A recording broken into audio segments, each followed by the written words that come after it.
ಜಮ್ಮು ಕಾಶ್ಮೀರದಲ್ಲಿ ಪ್ರವಾಸಿಗರ ನರಮೇಧ. ಪಹಲ್ಗಾಮ್ ಕಣಿವೆಯ ದಾಳಿಯಲ್ಲಿ 27 ಜನ ದುರ್ಮರಣ, 2 ಕನ್ನಡಿಗ ಪ್ರವಾಸಿಗರ ಸಾವು.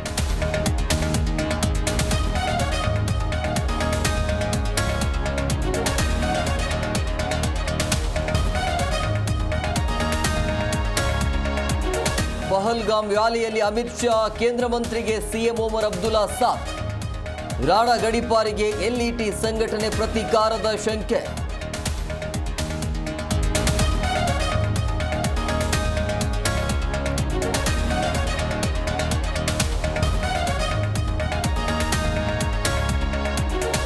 ಶಿವಮೊಗ್ಗದ ಮಂಜುನಾಥ ಮನೆಗೆ ಜನಪ್ರತಿನಿಧಿಗಳ ಭೇಟಿ. ಸಂಸದ, ಶಾಸಕ, ಮಾಜಿ ಶಾಸಕರಿಂದ ಸಾಂತ್ವನ. ರಕ್ಷಣೆಗೆ ತೆರಳಿದ ಐಎಎಸ್ ಚೇತನ್ ತಂಡ.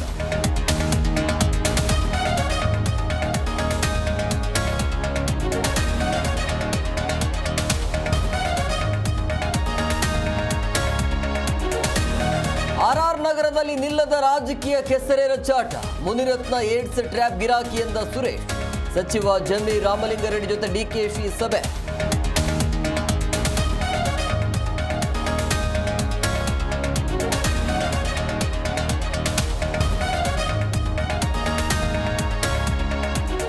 ಜಾತಿ ಗಣತಿ ವಿಚಾರದಲ್ಲಿ ಆರೋಪ ಪ್ರತ್ಯಾರೋಪ. ಸಿದ್ದರಾಮಯ್ಯರಿಂದ ರಾಕ್ಷಸ ರಾಜ್ಯ ಎಂದ ರೆಡ್ಡಿ. ಯಾವ ಲೋಪವಿಲ್ಲ, ಬಿಜೆಪಿಗೆ ಕೈ ಸಚಿವರು ಗುದ್ದು.